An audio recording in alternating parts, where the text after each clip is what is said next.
Good morning, and firstly I'd like to thank the organizers of this meeting for giving me the opportunity to present you some data about amino acid safety and provision of use for better well-being. So, as you probably know, the recommended dietary allowance for proteins of good quality, meaning good digestibility and good content in indispensable amino acids, in young healthy adults has been determined, mainly based on nitrogen balance studies, to be equal to 0.83 gram per kilogram body weight per day. And this actually represents 58 gram proteins per day for adult with a body weight equal to 70 kilograms. So it can be compared to the average usual consumption of proteins, which is higher, that is a recommended daily allowance, averaging in France in the total population 87.3 grams per day, slightly less in the United States of America, being equal to 82.8 grams per day, and lower values for Thailand in a recent publication, being estimated in the total population equal to 63.4 grams per day. So now if you compare the reports from the World Health Organization in 1985 to the report from 2007, you can see that the requirement of 6 among the 9 indispensable amino acids have been approximately doubled. That is related to leucine, isoleucine, valine, lysine, phenylalanine, and threonine. And this is probably due to the sustained effort which has been made in a period between these two reports to decipher the metabolic utilization of amino acids, including utilization for metabolite production and notably in the oxidative pathways. So actually, in the report from the World Health Organization 2007, it has been estimated that no safe upper limit of dietary protein intake can be given, but the report considered that it is unlikely that intakes representing twice the RDA, that is 160 grams proteins per day, are associated with any risk, except in case of chronic kidney disease. And in that case, the amount of protein must be kept to 0.8 gram per kilogram per day. So regarding the elderly population, senior represents the population group the most at risk for inadequate protein supply, as defined in the report from the WHO, from the ANSES, which is a French agency for food security, and from a different paper, including the one from Houston. And in 2023, it has been estimated that there is 0.7 billion individuals over 5 years old in the world. And actually, I'm a specimen of this population since I'm 66 years old. A growing body of evidence suggests that the recommended dietary protein allowance for young healthy adults may be insufficient to cover the requirement of the elderly population, notably due to age-related changes in nitrogen metabolism, and this include poor response to amino acids in terms of protein synthesis capacity in the muscles. That means that you need more elevated concentration of amino acids to obtain the same effect on the protein synthesis in muscles from the elderly compared to the young adults. So the recommended dietary protein intake values for the elderly generally range from 1.0 to 1.5 gram per kilogram body weight per day, thus between 70 and 105 grams per day, except, as I said before, in case of severe kidney disease. In that case, this amount of protein must be lower. So the elderly population, as mentioned by Dr. Kobayashi, is at risk for sarcopenia and for other pathologies which include osteoporosis, which is a poor bone quality, and a cognitive decline. And actually, clinical trials indicate positive effect in the elderly of higher consumption of protein compared to lower dietary protein consumption. And the ratio from a high protein diet to lower protein diet is in the range of 1.2 to 1.6. And this has been well demonstrated for the for sarcopenia, but it has been also shown for osteoporosis and for suggestive cognitive decline, even if the data on the beneficial effect of higher protein intake on osteoporosis and suggestive cognitive decline are less abundant. Also, it has been recently shown that dietary leucine and total sulfur amino acids, cysteine and methionine, requirements are higher in the elderly than in young adults, and the experiments involve the indicator amino acid oxidation test, which give a good measurement of these such requirements. Also, loss of appetite may contribute to malnutrition, and particularly lower intake of protein and energy in older adults with increased risk of adverse clinical outcomes. And the paper by Christian estimates that about 20 to 25% of the elderly in the Southeast Asia is at risk of inadequate protein and energy intake. That's a huge amount of persons. So in this global context, supplementation with amino acids, either indispensable, conditionally indispensable, meaning becoming indispensable in specific situations, and even dispensable amino acids, since all the amino acids are required for a correct protein synthesis, may contribute to limit pathophysiological events associated with the old age, thus contributing to keep the elderly in health and to allow them to maintain a good quality of life. Primarily, we can consider that being old is a chance, especially if you can maintain good physical and mental capacity. So supplement with combination of indispensable amino acids, a difference with high protein diet appear to be non-satiating in 4 studies, 2 studies in short term and 2 studies in longer term. And it is important because protein are more satiatogenic than carbohydrates or lipids. So if the idea is to compensate for a too low protein intake, amino acid supplementation may be interesting.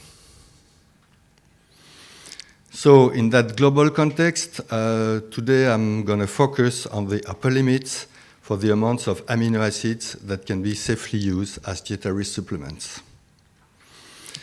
So to define the upper limit of safe intake, we need parameters like the NOEL, which is a no observed adverse effect level, thus representing the highest experimental intake without any measurable adverse effects.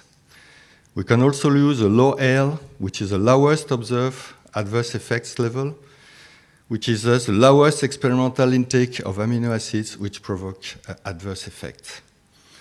Then we can have an idea of the tolerable upper limit or limit of safe intake, which represents the highest level of daily nutrient intake that is likely to pose no risk of adverse effects in healthy individuals in the general population. And as recommended by the FNB IOM, it's better to use a NOEL when it's available in preference to low L when the NOEL values have been published. So how can we define such NOEL and low L values? Well, it can be defined for all the 20 individual amino acids from clinical and experimental studies. And overall, clinical studies are preferred because, as you know, extrapolation from animals to humans can be, in several cases, hazardous because humans are not rats.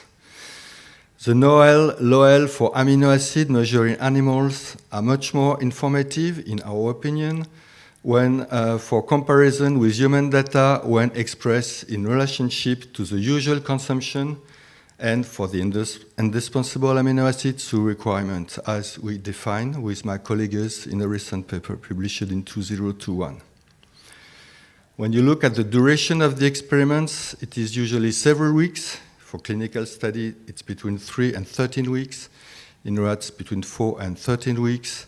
But some papers report also data from acute experiments. But regarding both clinical and experimental studies, I would say that the longer is the better, because then you have an idea of the long-term effect of amino acid supplementation. So what parameters are generally used in the papers which published data on NOEL and NOEL values? For clinical studies, it's a general anthropometric analysis, like body weight, body composition, measurement of dietary intake, blood and urine biochemistry, also maximal capacity to oxidize amino acids, the signs of gastrointestinal perturbation like nausea, diarrhea, stomachache, response to questionnaires regarding the quality of life, cognitive functions, mood states, and other physiological parameters like blood pressure, renal and hepatic function, intestinal function, and so on. The experimental studies performed with animals, generally rodents, but in few cases with pigs. It's about the same parameters, of course, except questionnaire, but in addition, there is often histological analysis of tissues. So now, if we go to the metabolism and physiological function of the indispensable amino acids, you can consider then an amino acid served primarily for synthesis of macromolecules, of course proteins, but also for nucleotide synthesis for a subset of amino acids, and these nucleotides are used for DNA and RNA synthesis. They are also used for a subset of amino acids for energy production in various cell phenotypes and tissues. And it also can be used as precursor of bioactive agents, including hormones, neurotransmitters, and different metabolites with important physiological function. Now, regarding the brush and shade amino acids, which, as previously described by Dr. Kobayashi, leucine, isoleucine, and valine, they are used as fuel for energy production in tissues, different tissues, as precursor for synthesis of other dispensable amino acids, and importantly as regulators for glucose and lipid metabolisms in liver and adipose tissues, and as already said, for protein synthesis in muscles. And as a matter of fact, in a recent review, there is a compilation of all the papers about the dose-dependent effect of leucines on post-exercise effect on muscle protein synthesis rate in the elderly. This is an excellent paper. And also, leucine is known to be a good stimulator of insulin secretion by the pancreatic beta cells, and insulin is well known to stimulate anabolic pathways in targeted tissue, which include liver, adipose tissues, and muscles. Now, if we look at the average requirement for leucine, it has been estimated from the data published in the FNB IOM 2005 reports, from the WHO 2007, and from the report for the French Agency for Safety Alimentation, that the requirement is equal to 2.4 grams per day. Now, if you compare this value with the mean usual consumptions, which represents the leucines in alimentary sources and supplements in the general population of United States of America and Canada, it is equal to 6.1 grams per day. So that represents 2.5 times the requirements. And as you will see, for all the 20 amino acids, the mean usual consumption is largely above the the indispensable amino acid, yes. The mean usual consumption is largely above the requirements. Now, if you consider the recommended amount of protein, the higher value for the elderly which is 1.5 gram protein per kilogram body weight per day. This corresponds to 8 grams of leucine per day for an elderly person weighing 70 kilograms. And thus, this represents a dietary intake of 8 grams of leucine per day, which is thus above the usual consumption. Now, if you look at the NOEL value for leucine in men, either in young men or in the elderly, you can see that it's equal to 35 grams per day. So if you make the ratio between the NOEL and the usual consumption values, you have a values representing 5.7, meaning that the NOEL value, the values of, for leucine intake with no any deleterious effect is largely above the usual consumption, meaning, in other words, that leucine is well tolerated by humans, either young or older. Regarding isoleucine, as indicated in this slide, there is no NOEL, low-L values determined, actually. And for valine, it's the same. Now, regarding lysine, it's always an indispensable amino acid which is involved in energy production. It is a precursor for carnitine, which is known as being involved in the transfer of long-chain fatty acids in mitochondria, so for energy metabolisms. And the ratio on NOEL over usual consumption values is equal to 1.1, meaning that the amount of lysine in the elements, which is with that effect, is not largely above the usual consumption. In other words, it means that lysine is not as much well tolerated that, for example, leucine. Now, regarding methionine metabolism in tissue, it's probably the most complicated metabolism among the 20 amino acids. It's a direct precursor of S-adenosyl methionine, which is a methyl donor which is involved in more than 60 reactions, meaning very important.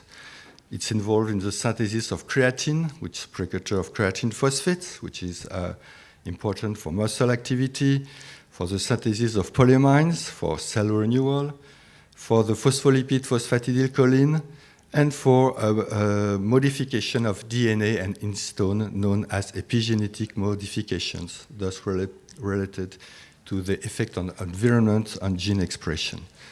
And also, methionine is a precursor for cysteine synthesis. So this cartoon shows you the metabolism of methionine. And as you can see here, cysteine can be the precursor for three different important metabolites: glutathione, which is a tripeptide which is involved in cell redox status and control of reactive oxygen and nitrogen species status. It's also a precursor of hydrogen sulfide, H2S, which is an important fuel for energy production in different tissues. It's also involved in post-translational modification of protein, that is, protein sulfhydrations. And lastly, cysteine is a precursor for taurine synthesis, which is involved in bile acid conjugation and is also known for its important antioxidant properties.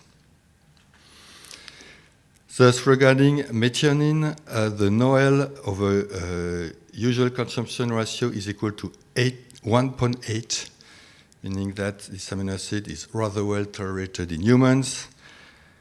Regarding phenylalanine, it's a precursor of tyrosine, and tyrosine is also a fuel for energy production in different cells and tissues. It's involved in the synthesis of neurotransmitters and hormones like dopamine, noradrenaline, and adrenaline. It is involved in the synthesis of the pigment melanin in melanocytes. It's a precursor for glutamate production. Actually, the NOEL over usual consumption ratio is equal to 3.7, meaning that phenylalanine, once again, is well tolerated by the humans.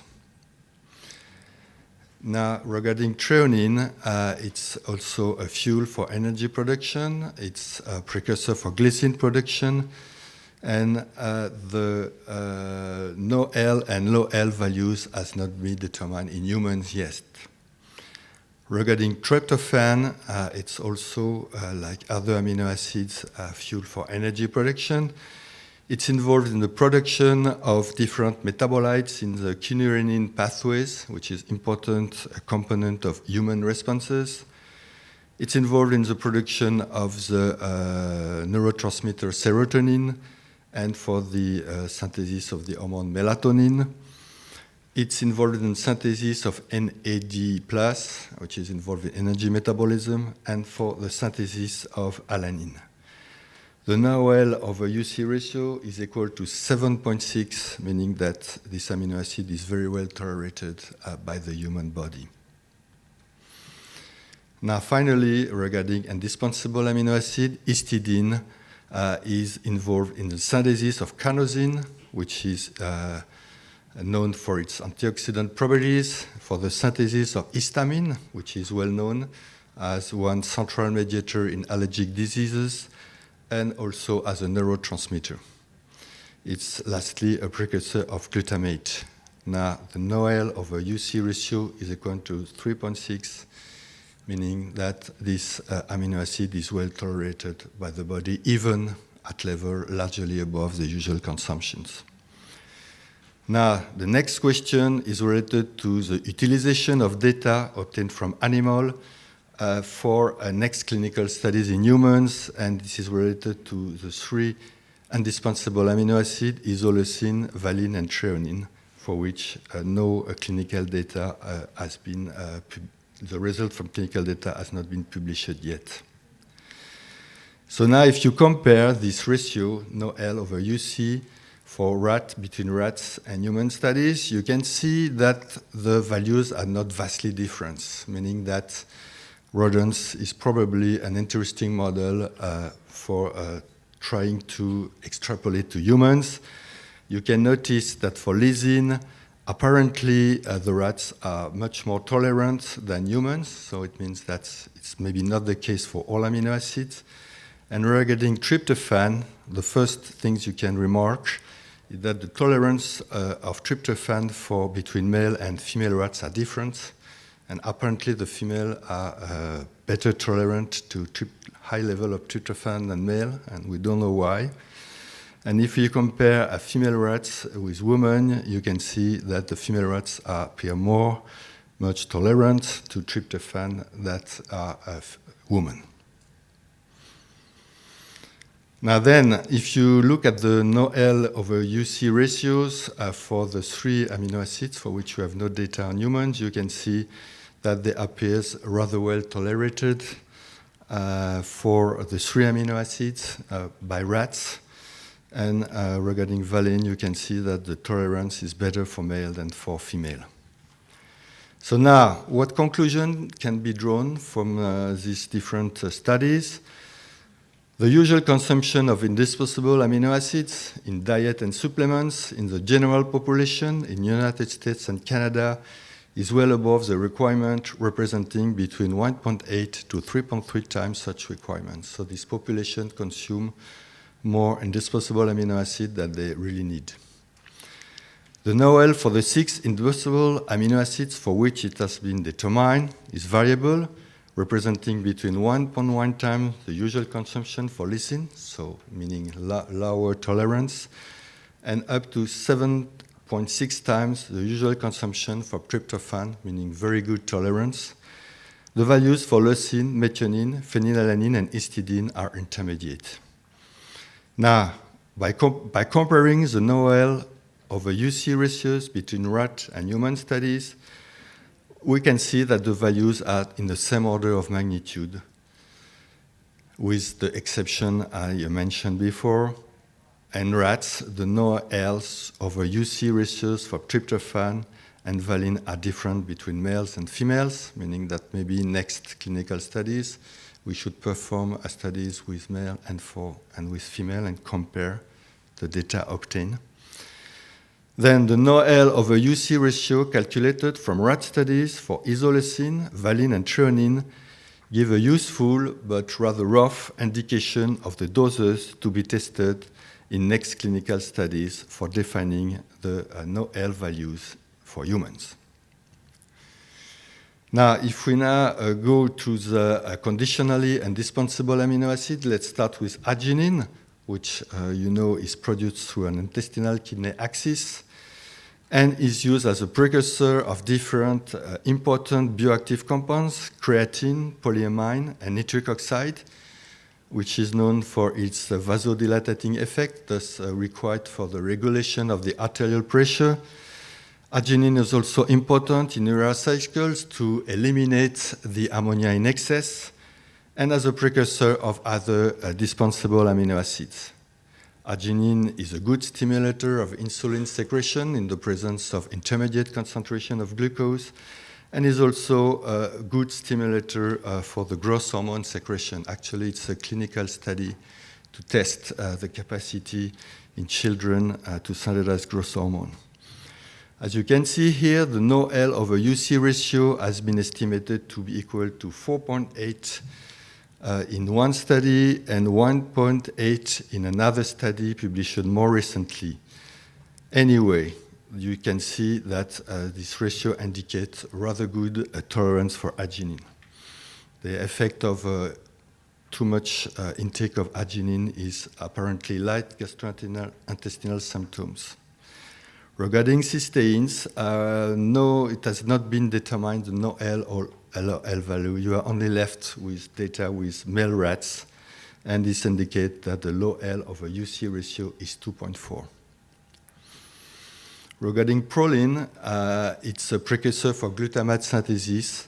It's very abundant in collagen, either in the form of proline or either in hydroxylated form, which is hydroxylated proline, very abundant in collagens, in bones and in skin and various tissues.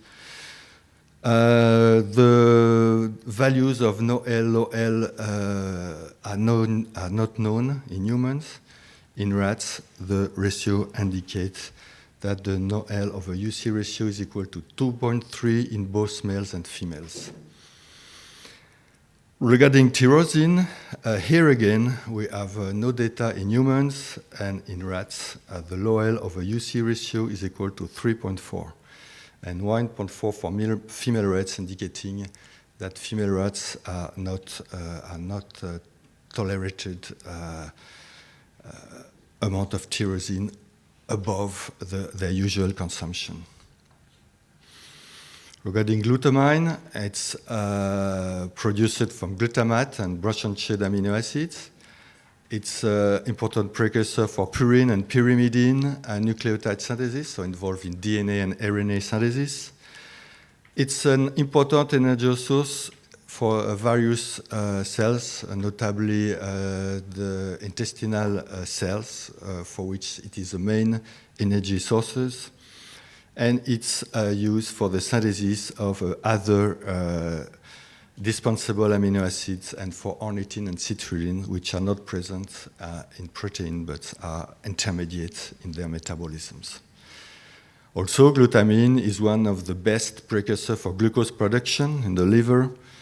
And actually, we have no data on the usual consumption in humans. It's not very easy to measure glutamine because when you hydrolyze protein, the glutamine is degraded to glutamate, and usually you have the sum of glutamine and glutamate together, and you don't know what is a part of glutamine and glutamate.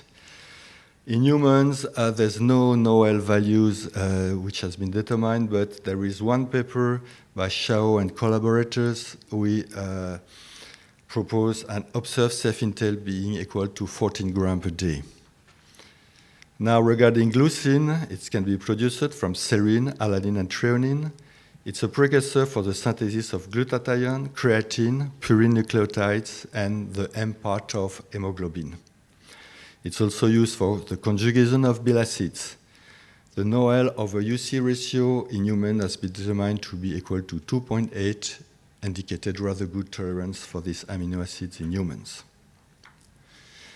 Now, glutamate can be produced via glutamine and branch-and-chain amino acids. It's also a very important fuel for cells, including the enterocytes, the epithelial cells of the intestines. As a matter of fact, most part of glutamate coming from the aliments is oxidized during the transfer for the luminal fluid to the bloodstream. It's used for the synthesis of glutathione and other amino acids. It's used as a precursor of N-acetyl glutamate, which is an important metabolic regulator of the urea cycle, involved in elimination of excessive urea. It's a well-known excitatory neurotransmitter. It's a precursor of GABA aminobutyric acid, another important neurotransmitter. The usual consumption in humans is not known with much precision. It's between 5 and 15 grams per day. And here again, we have no LOL values either in humans or rats. Now, regarding alanine, it's a well-known precursor for gluconeogenesis, like glutamine. It's a precursor for glutamate and glycine synthesis. We have no data on NOEL-LOL values in humans and in rats. Apparently, from the NOEL over UC ratios, it's well tolerated both in males and females. Asparagine and aspartate can be converted to each other by reversible reaction. Aspartate is an important energy producer. It's a precursor of purine and pyrimidine nucleotides and also a precursor for the production of glutamate. It's used in the urea cycle and it acts as a neurotransmitter. No data in humans, but from values from male and female rats, you can see the NOEL over UC ratio is equal to 1.0, meaning that the rat mustn't consume much more than the usual consumption to obtain a negative effect. So it's not a well-tolerated amino acid in rats. Serine is produced from glycine. It's a precursor for cysteine, for the phospholipid phosphatidylserine, and for the sphingosine, which is a precursor of sphingosine 1-phosphate, which is a very important regulator of cellular function, as described in recent publication. The NOEL over UC ratio in human is equal to 3.4, so rather good tolerance in humans for these amino acids. And lastly, serine is produced from glycine by reversible reaction, and it's a precursor for cysteine, phosphatidylserine, and sphingosine. Oh, sorry, already. Okay, so now I can move to the general conclusion. In specific situation of insufficient dietary protein intake for optimal physiological function, supplementation with specific and dispensable or conditional and dispensable amino acid may be recommended.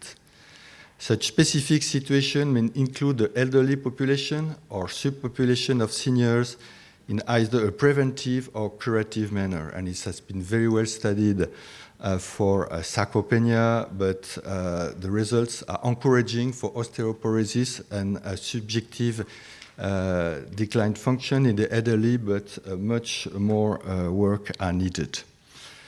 The NOEL values indicate limit of individual amino acid consumption that should never be exceeded.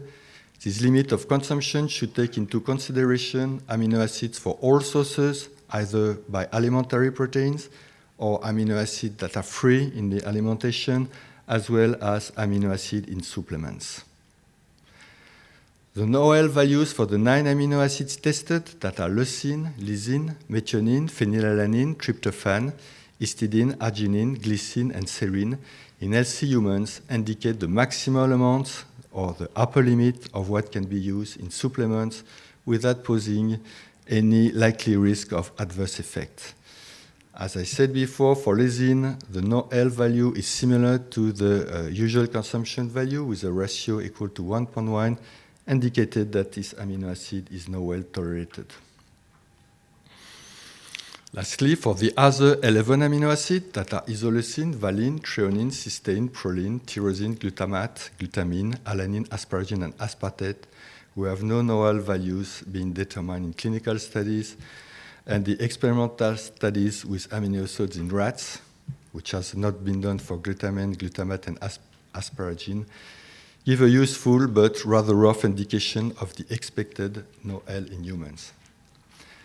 The data in rats indicate that for tyrosine and aspartate, the NOEL are equal to usual consumption meaning that they are not well tolerated by the animals. And finally, clinical studies are needed with high-quality amino acids containing products to determine the novel values for amino acids for which such values has not been determined. I thank you for your attention. Thank you, Professor Blachier. Thank you for your very important information for us. That the reason that we need the adequate protein and amino acid for, I think, all age of the population. So we have 10 minutes for the Q&A session. If anyone has the question, please raise your hand.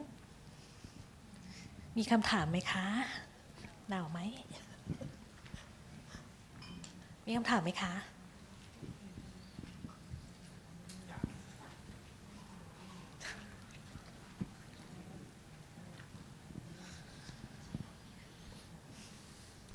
What about hydroxyproline? The security for hydroxyproline? ใช่ไหม Hydroxyproline. Okay.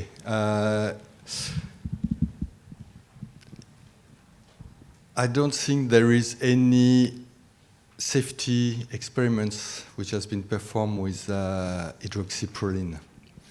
But as a matter of fact, you're right, it's an amino acid that you can consume because it's very abundant in collagens. So that could be interesting. You're right. Thank you. มีคำถามเชิญเลยนะคะ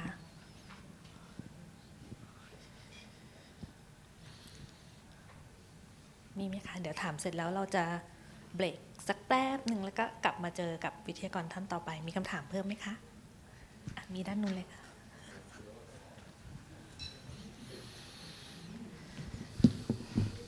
Thank you very much for your excellent presentations for both speakers this morning. I'm trying to relate the presentation of the first speaker to your presentation, and so I just came up with this question that since you mentioned that in France and also in USA, the usual consumption of protein is very high. A lot higher than the requirement. So my question is, do you know the rate of incidence of sarcopenia in those countries?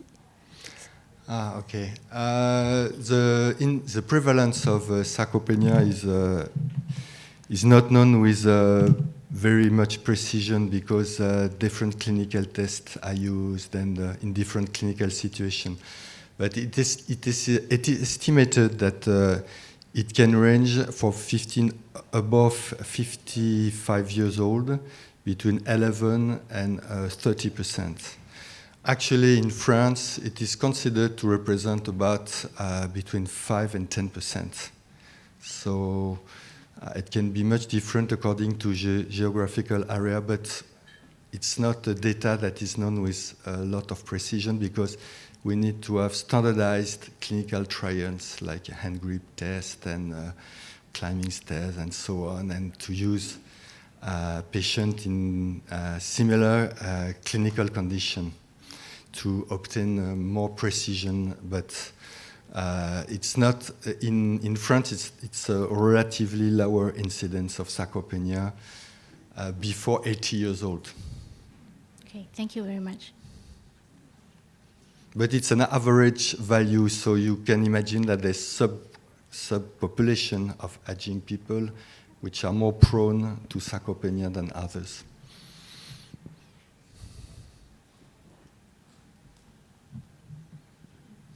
มีคำถามเพิ่มเติมไหมคะ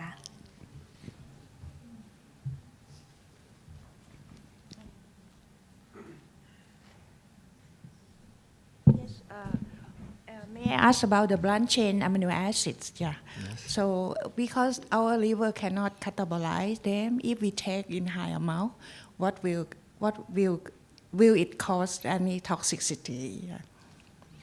Oh, yes. Yeah, interesting question. maybe there is some data indicating that above certain values, the amino acid, either in proteins or as free amino acids, can go to the large intestine because they are not completely absorbed. And then they meet the microbiota, which can metabolize them to different metabolites. And these metabolites are actually actively studied for the effect on the intestine, on the large intestine epithelium. Now, from the available data, even if you take a very large amount of proteins, and that part of proteins are not fully digested and move to the large intestine, there's no sign that it will create inflammatory reaction or that the fecal water will be more toxic than for people consuming lower amount of proteins. So that's not big problem with high protein diet related to the large intestine, if we consider the published data. Now, regarding the branch-and-chain amino acid, it's apparently very well tolerated, since you can consume largely above the usual consumption, which is already high compared to the requirement. So meaning that there's probably no big problem with toxicity of branch-and-chain amino acids, according to this data. ค่ะคำถามต่อไปเชิญนะคะมีไหมคะเรียนเชิญอาจารย์ค่ะ Thank you very much for your excellent presentation, lecture. I wonder that in your conclusion, you said that the NOEL is the indicator that the intake should not be exist this number. But you have three figure in consideration: the NOEL and the ADI, the requirement, and also the upper limit or upper concentration. So if you consider that NOEL is the marker that it should not be exceed. So what about the UL or UC that we have consider in terms of the range of the safety value that consider the ratio of the NOEL and UL or UC. So what's your comment on that? So if I understood you well, your question is related to the use of NOEL values for a recommendation. Is that correct? Yes, but how about the upper limit? That also. The upper limit. I think the upper limit should be founded on the NOEL values that has been published, and so that the people are aware that they should not consume above these NOEL values to avoid any deleterious effects, meaning that, for example, for arginine, if we take the usual consumption in the United States and Canada, it's better to not go over 1.8, the usual consumption, which is already high, to avoid any sign of gastric and nausea and light gastrointestinal sign. But the NOEL you get from the animal study, right? Or human study? For some amino acids, we have human studies, so that's rather strong and robust, and we can be based on that. And for the amino acid for which had not been determined in clinical studies in good condition, I mean controlled randomized study, we have only data with rats and few data from pigs. And in that case, that does give us an indication of what could be these values in humans. But since we must be very cautious in extrapolation from animal to humans, we must consider that only as an estimation of what can be tested in further experiments with human volunteers, including elderly volunteers, of course.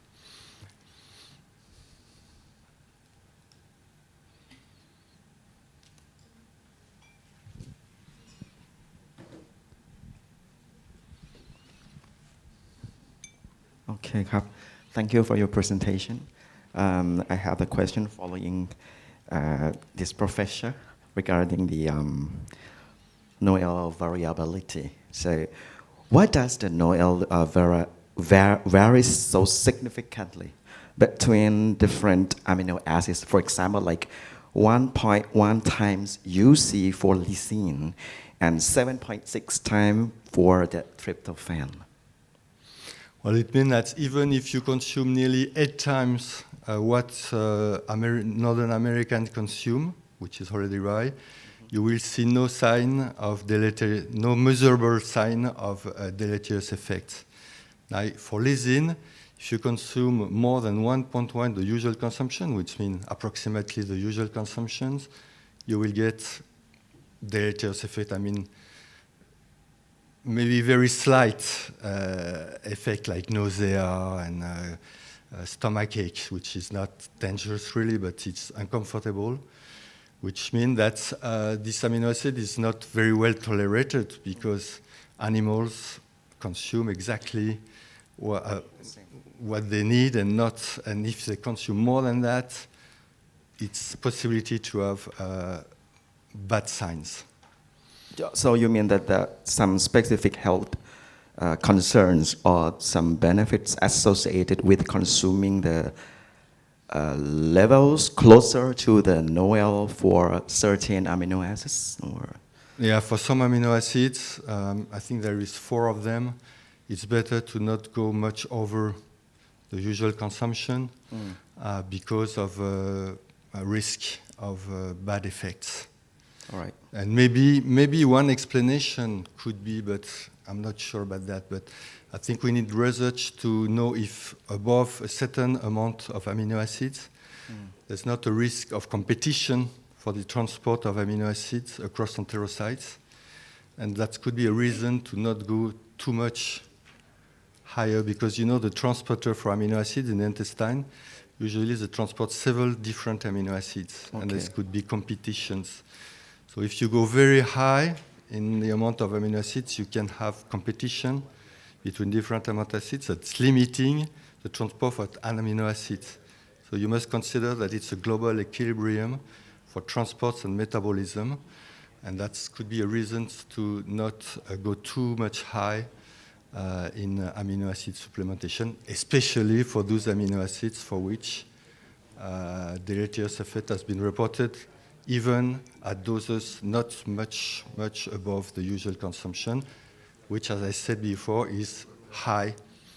The usual consumption is largely above the requirements in the United States, for example, for many indispensable amino acids. Okay. Is it? Am I clear? Yeah, it's quite clear. Thank you. Okay, Merci.